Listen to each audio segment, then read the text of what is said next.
Alrighty, so week 6 into the Sydney lockdown, and I'm absolutely bored out of my mind. I can't go anywhere or do anything, so just going to keep trying recording videos, as many as I can here before I can actually get out onto the tracks and record some camping trips, which is the main purpose of this channel. But for now, we're going to keep doing this stuff. So today, I'm actually going to be fitting an onboard air system, so permanent onboard air. I was going to try and do it with a pulley system, like running off a drive belt, but I think it's going to be easier just to hard mount a compressor under the bonnet, and then I'm going to run a tank, probably under the tray. I'm not sure if I would do it under the tray in the canopy yet, just like a 30-litre air tank off a workshop compressor, and have an air fitting in there, so then I've got permanent air, run the switch in the cab, and then yeah, it'll be really really convenient. Then I can just have an air hose in there for doing tyres. I could probably run a rattle gun if I offered, if I wanted to. And yeah, it'll just be really good, especially out on the tracks and everything. It'll be much easier than trying to... I'm very lazy, so I'd rather just be able to get the flick a switch and the compressors on, and I have air, than have to get out, set up the compressor, pop the bonnet, all that. So anyway, hope you guys enjoy, and we'll get into it. Alrighty, so there's a bit of crap in the engine bay because I've just moved the catch can, because if you watched the walkthrough video, you would have seen the catch can was here. So I've moved that back up to here. Because I think this is where I'm going to put the compressor. It's quite an easy spot. I can then run the main power lead straight across, following this wiring loom here to the battery, and then the air line can tuck under the airbox and then follow the chassis rail down the back of the car.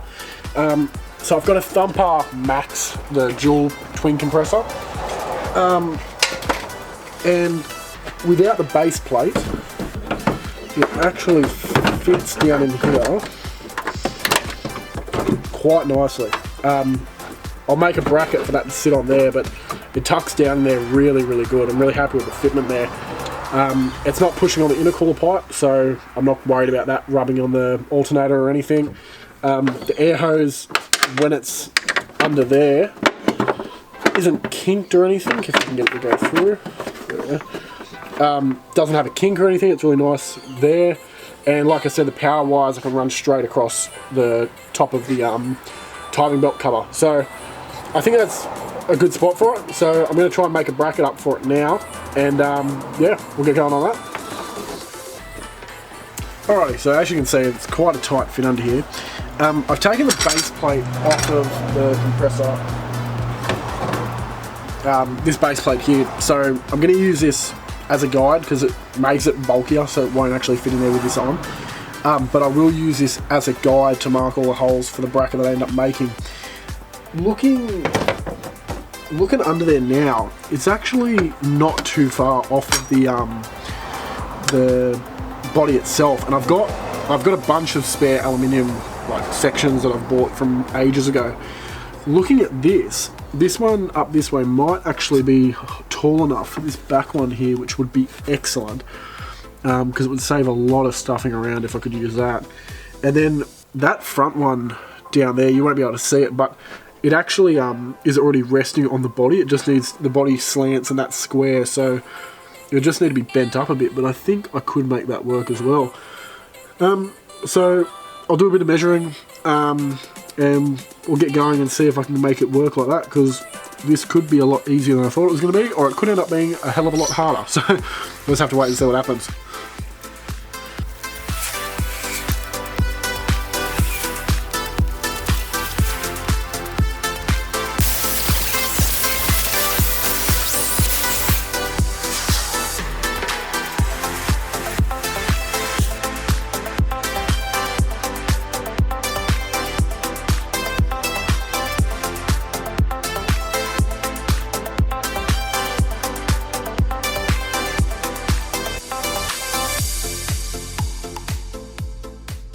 Alrighty, so after doing that with the that piece of rectangle box section stuff, it is absolutely perfect, the height of it. I've added a I had this really high density foam stuff from Clark Rubber, and I've added that in between because I'm going to try and mitigate the vibration, because I reckon this will it'll rattle its head off in here, but that should help it a bit.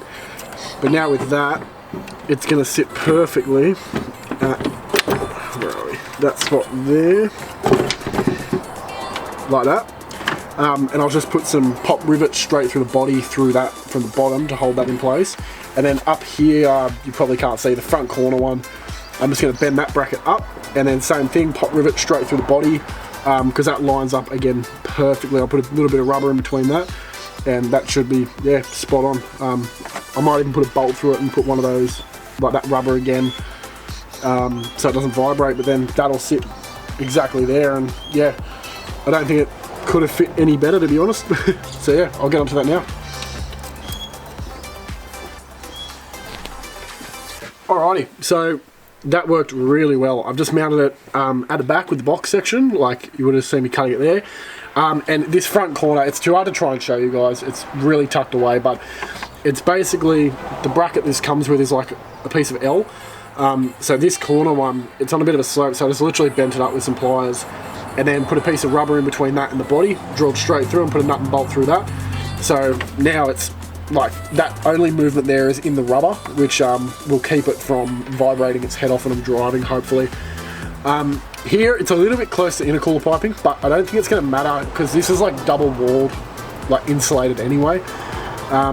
If I want to, I could put a piece of something there to space it out, but for now I'm not going to worry about it. These do get quite hot, but should be right. We'll keep an eye on it.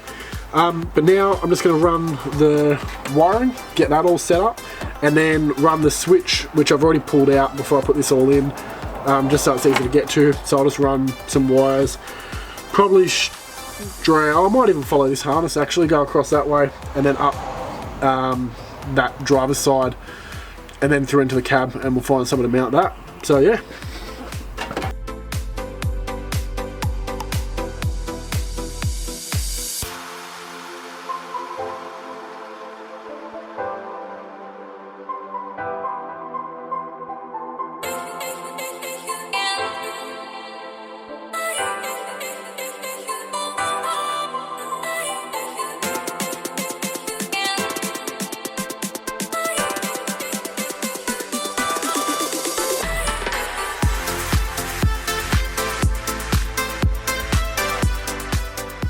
Alrighty, so it's a new day because I ran out of light yesterday, but basically now I've just got to wire up the switch. So last thing to do is, the compressor came with this switch. I don't know if it'll focus on that, but this switch is just off the side, but I'm going to change it out to a round switch that I have. And I'm going to mount it in these cars. I have heaps of switch blanks, so I'm going to drill a hole, mount that in there, and solder that all up, and we'll get to that now.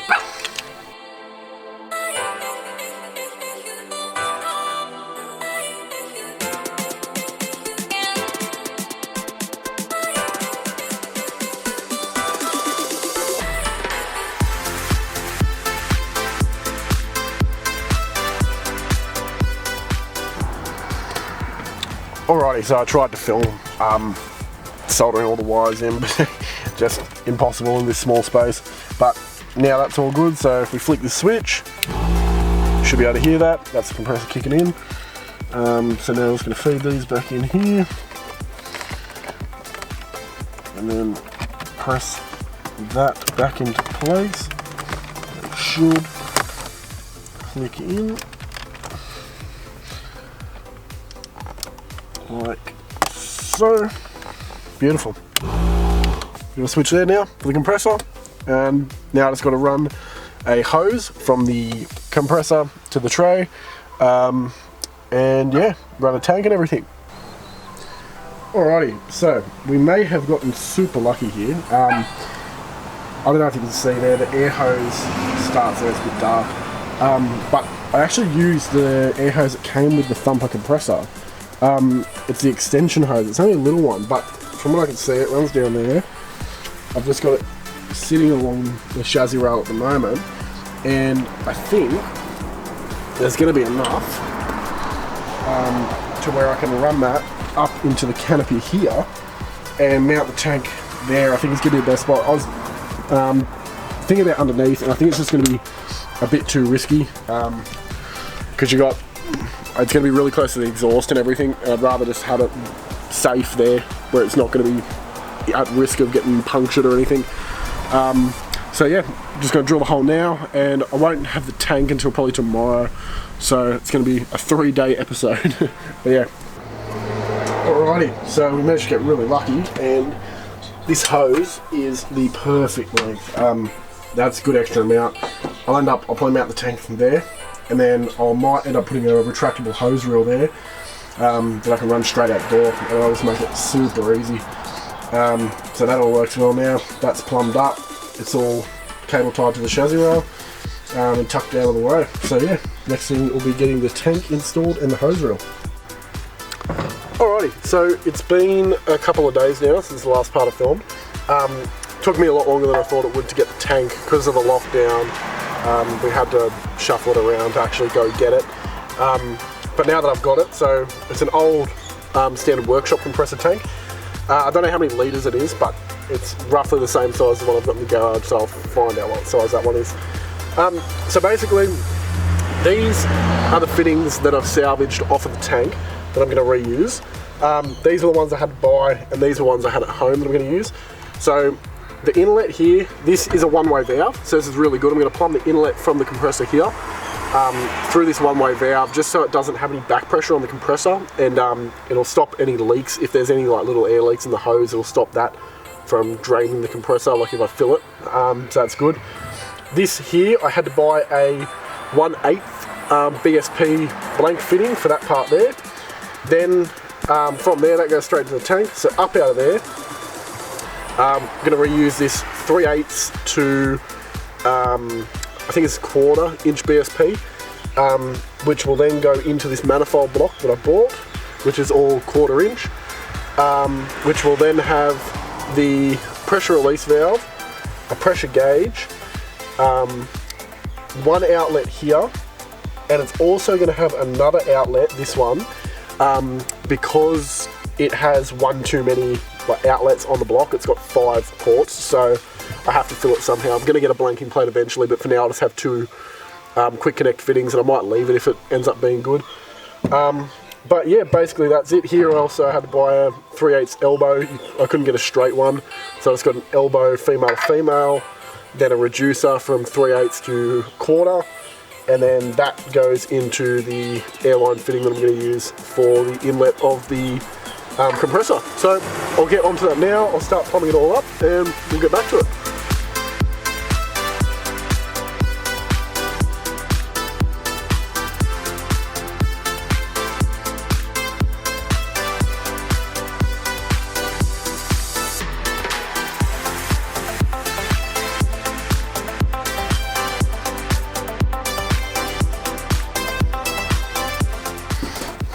Alrighty, I hope it's not too echoing in here. It's probably a bit bad, but should be alright. So now, if I can reach that, we should be able to tuck this all in here, plug our air line in. I'll go start the car, flick on the compressor, and we'll see if it pumps up and if the gauge holds. So, okay, I know the gauge is a bit crooked, but if I turn it anymore, I'm going to rip this bloody alloy block apart, so I'll have to figure out something. I might have to put more thread tape on it so I can't do a full rotation there. But anyway, I'll flip the compressor on and we'll see.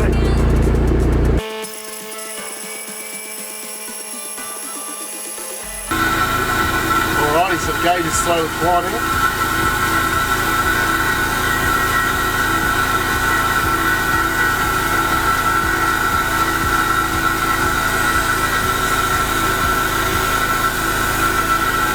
Definitely feel air coming out of one of these.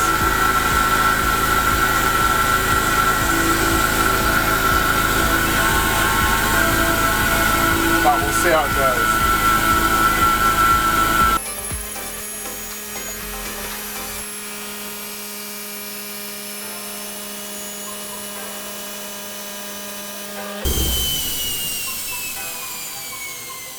Okay, so as you can hear, it's got a pretty dramatic air leak somewhere. Just trying to see where it's coming from.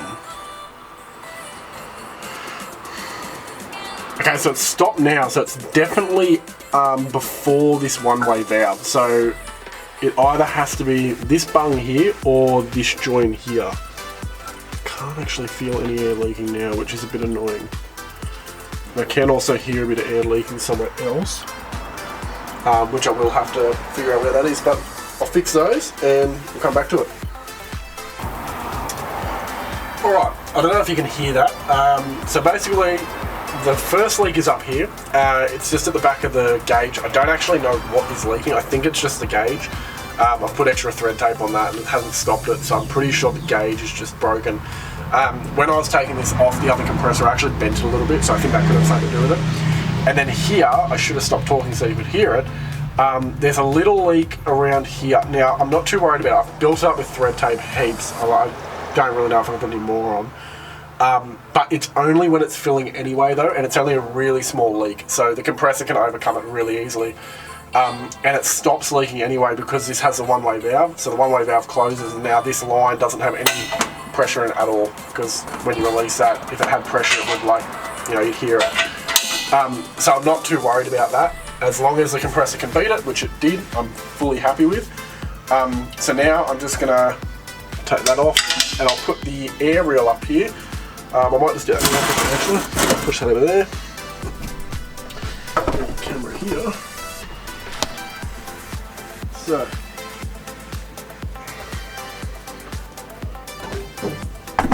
Basically, after I clean it up a bit, 'cause it's a bit dirty, this air reel will go here.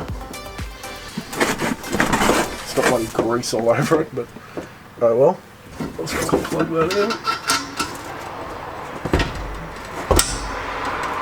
Like that. So yeah, then I'll have the air reel in here as well. And I can quickly show you if I plug this in. Usually I'd have a,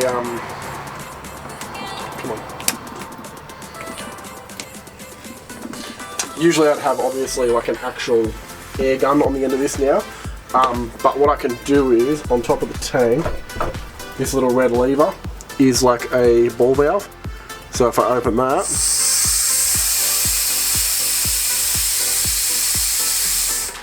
you can hear that starts back up. And basically what you do is now, turn the compressor back on. Now the compressor kept cutting in and out because of this was leaking a little bit. So I just turned the compressor off when I heard it cut out the first time because I know it's full.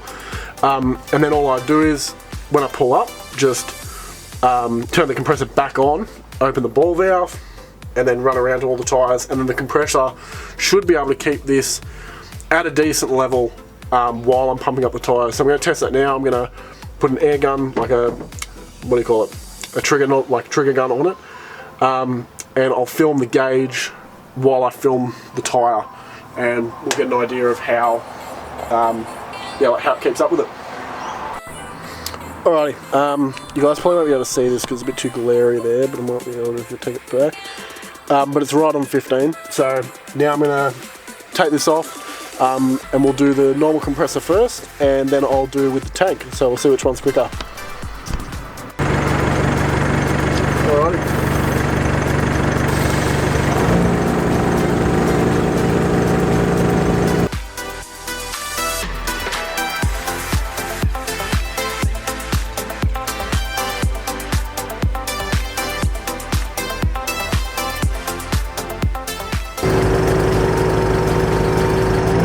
Alrighty, 42 there, so a minute 16.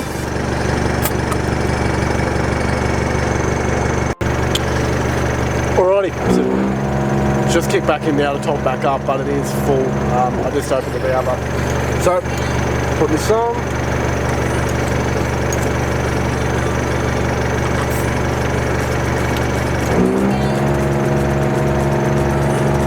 And start it.